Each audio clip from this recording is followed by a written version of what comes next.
কেবলমাত্র রাজনৈতিক সহিংসতা ঘটেছে 18 মাসে 600টি। তো এখানে বিএনপি 550টিতে জড়িত। আসলে আমরা ফ্যাসিস্টের আমলের 17 বছরের 15 বছরের যেটাই বলি, এই অভ্যাসটাকে আসলে ছাড়তে পারি নাই। প্রথম কথা হলো দুর্নীতি।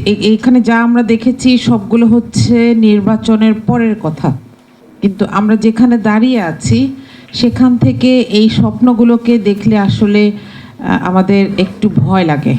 কারণ হচ্ছে আমরা আসলে কল্পনা করতে পারছি না যে এই যে একটা কালো সময় চলছে বা রাত চলছে, এটার পরে সূর্যোদয়টা কখন হবে। আমার মনে হয় আমি যে কথাগুলো বলবো এটার পরে আপনারা বুঝবেন যে আমি এটাকে কেন এরকম বলছি। প্রথম কথা হচ্ছে দুর্নীতি আমাদের 1 নম্বর সমস্যা, এটা বারবার বলা হচ্ছে, কিন্তু তারপরেও দুর্নীতি থেকে আমাদের বেরিয়ে আসার চেষ্টা নাই। কিভাবে?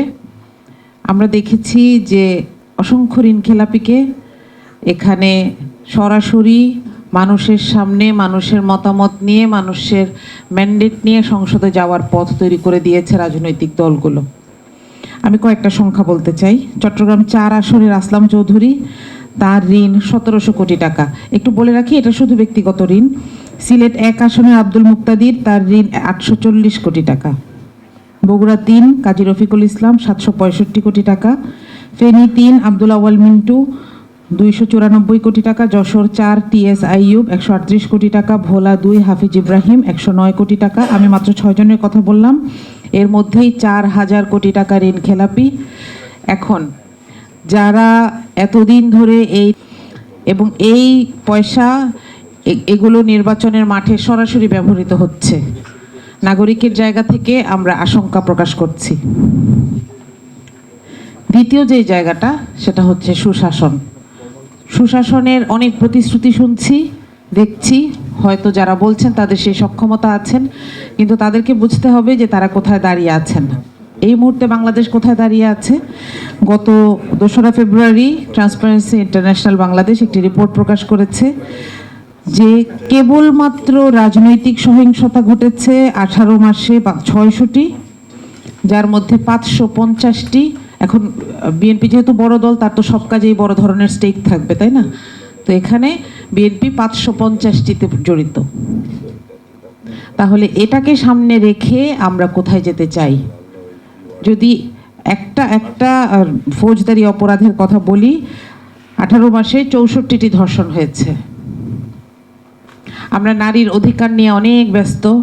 নারীকে কেন অমুক জায়গায় পাঠানো হচ্ছে না, নারীকে কেন অমুক জায়গায় প্রতিনিধিত্বে দেখা যাচ্ছে না, কিন্তু নারীর যে এই যে বেয়ার মিনিমাম নিরাপত্তার ব্যবস্থাটা করা, এটা সম্ভব হচ্ছে না। কারোর পক্ষেই এই গ্যারান্টি দেওয়া সম্ভব হচ্ছে না। কেউই পারছেন না তাদের নেতাকর্মীদেরকে এই জায়গাটা থেকে সরিয়ে নিয়ে আসতে।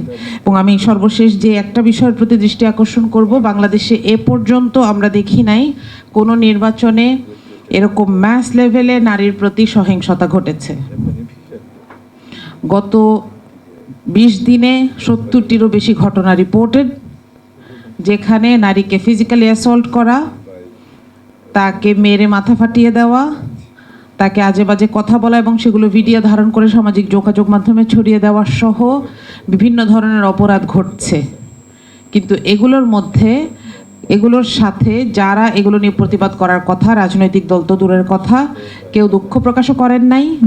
যাদের নেতাকর্মীরা এখানে দায়ী, কোনো মিডিয়াকে আমরা দেখছি না এটা নিয়ে কাজ করতে, কোনো নারী অধিকার কিংবা মানবাধিকার সংস্থাকে দেখছি না এটা নিয়ে কথা বলতে। এই যে একপেশে মনোভাব, আসলে আমরা ফ্যাসিস্টের আমলের 17 বছরের 15 বছরের যেটাই বলি, এই অভ্যাসটাকে আসলে ছাড়তে পারি নাই। অগ্রযাত্রা প্রতিদিন, নির্ভীক প্রত্যয়ে উজ্জীবিত।